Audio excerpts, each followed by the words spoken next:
Hi, I'm Tasha. And hi, I'm Bree, and you are watching Society Icebreaker.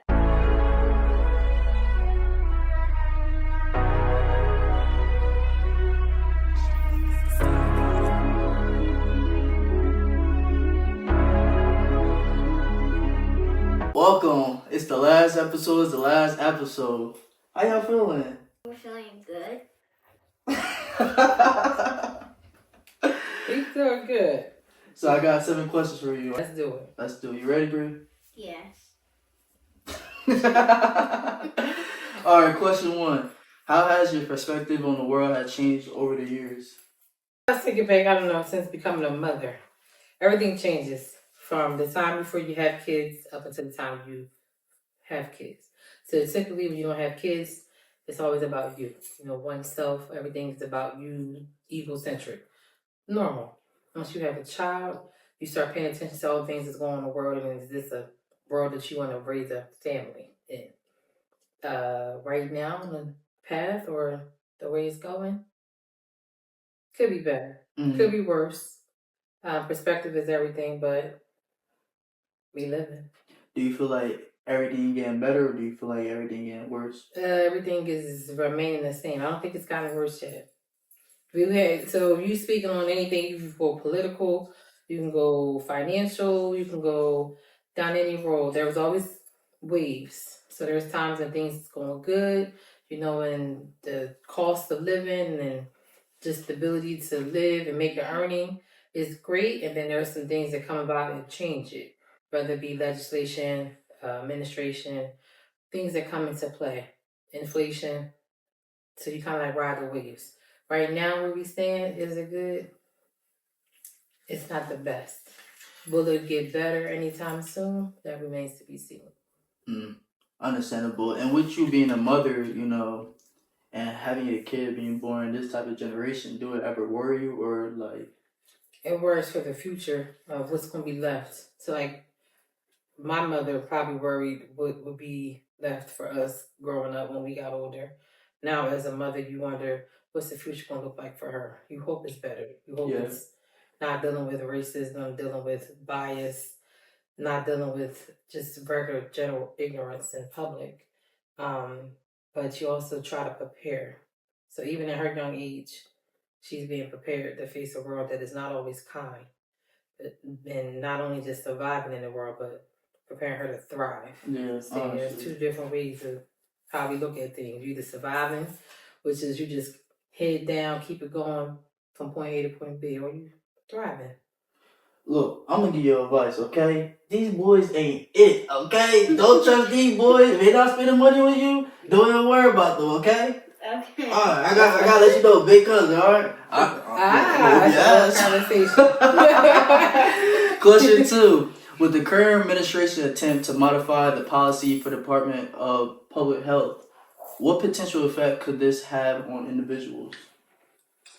Long term, that remains to be seen. So, as someone who works in public health, you say we dealt with a pandemic. Mm-hmm. We have a outbreak of a once eradicated childhood disease. We got diseases that's coming about now that we are not even able to learn about or even speak on due to changes in legislation. It's scary. It's scary. The world itself is not prepared for the changes that was just recently implemented. We live in a world where information and data sharing is critical to what we do. It sets the tone for what we call evidence-based practice. So what we learned, aka from the pandemic, will be put into use.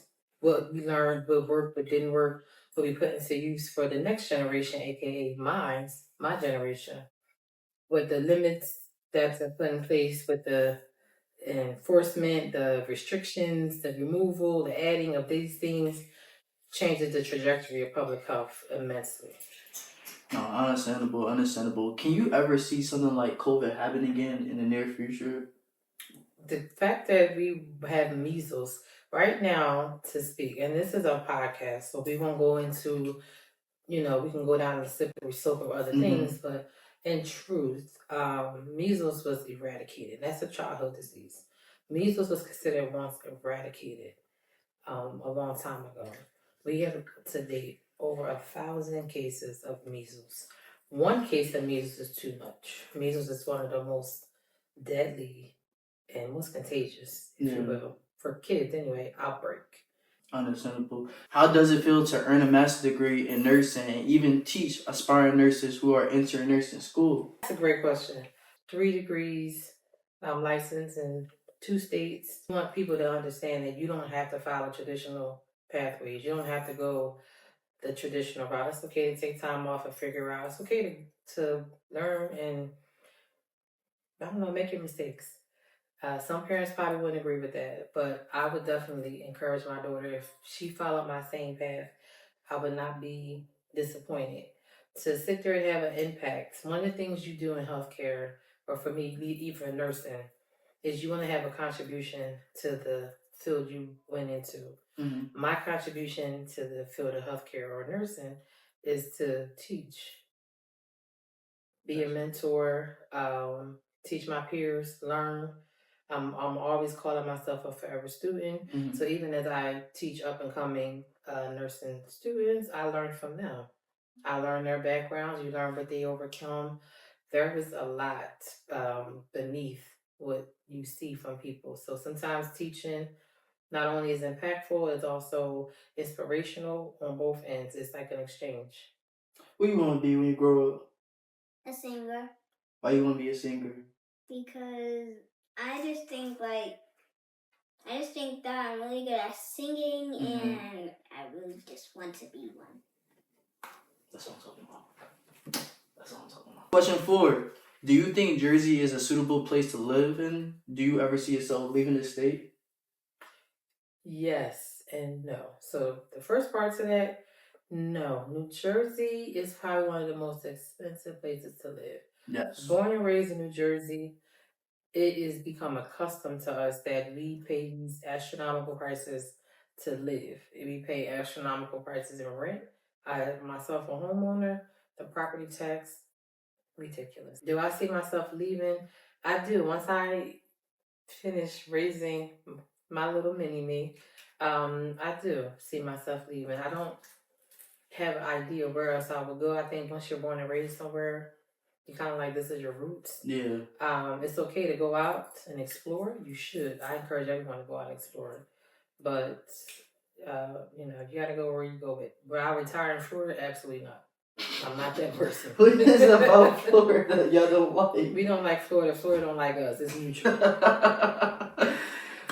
Question 5. Do you believe it's important for young adults to travel before settling down and having a family? Absolutely. Yes and no. So that's one of those yes and no questions, because travel is a luxury, and not everybody can afford that luxury. It is truly, truly a luxury.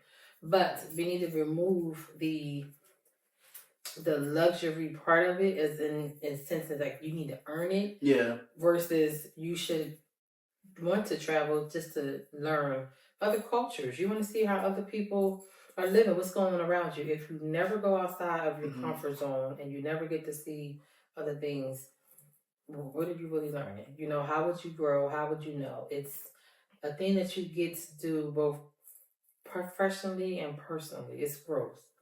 Young people should be encouraged. I encourage anybody to get your kids a passport. Nowhere in this day and this time in 2025 should you be international and your children are not international. These kids want to see more than just Disney on TV. They want to see more than just Clementon Park, if it even still exists. They want to see more than Great Adventures. You should teach your kids that. This little one has been traveling since she's been 5. You've been traveling since you've been 5? Where have you been to? Well, I've been to Mexico, mostly. I once went to Canada. But those are the only 2 other countries that I've been to so far.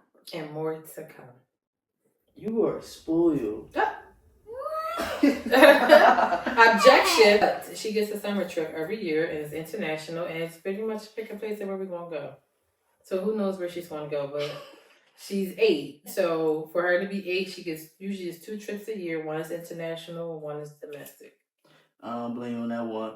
Question 6. Why is it important for women to have high standards and never settle for less? It's important for women to know their worth. And that's not even to mean to make you better or to elevate you above the next. It's important for you to understand how it is to be felt, how it is to be treated. Treated with respect, first and foremost. When you set the standards high, you raise the bar. And I guess standards shouldn't even be the word. You raise the bar high. Yeah. I would say I'm raising the bar high for my daughter. Not because I want her to feel anything other than valued. I want her to understand her worth. I want her to understand that who she is such an important person. So what you do and what you put out there is typically what you attract. Yeah. You set the bar high. It's a reflection of who you are. It's a reflection of how you think of yourself. She's who she is. Then when she does reach an age and she gets older, it would be very hard for someone to impress her with a trip to Miami. It's gonna be hard for you. So you it only would be 8. hard. She just taught self-care. She's taught maintenance. She's taught the importance of rest. She's taught all these things early on so that when she gets older, I'm setting a standard. So the standard for her is not the bare minimum. The bare minimum, we are allowing and accepting the bare minimum.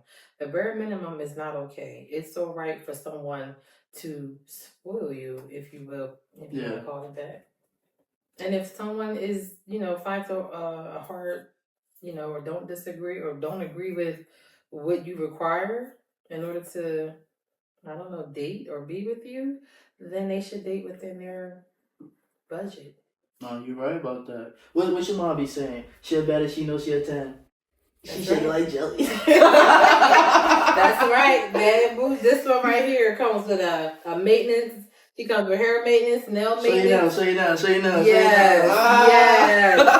She comes with hair maintenance, nail maintenance, new cell phones, and she's only 8. Oh my God. So, yeah, she's only 8. So the standard is being set high early for mine because you won't be able to come in her and wave some mani petties and think that is all it takes to impress my child. Absolutely not. Nor will we settle for trips to Atlanta or Miami. Absolutely not. Unless you're going day shopping. Yeah. So last question. Question 7. What advice will you offer to the audience? Secure the bag.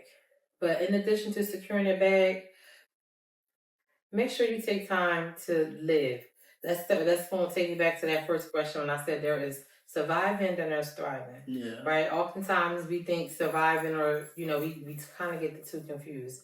Surviving is making it every day, paying your bills, and you got just enough to get you from point A to point B. But let's also include thriving. Let's also include those self-care, those resets.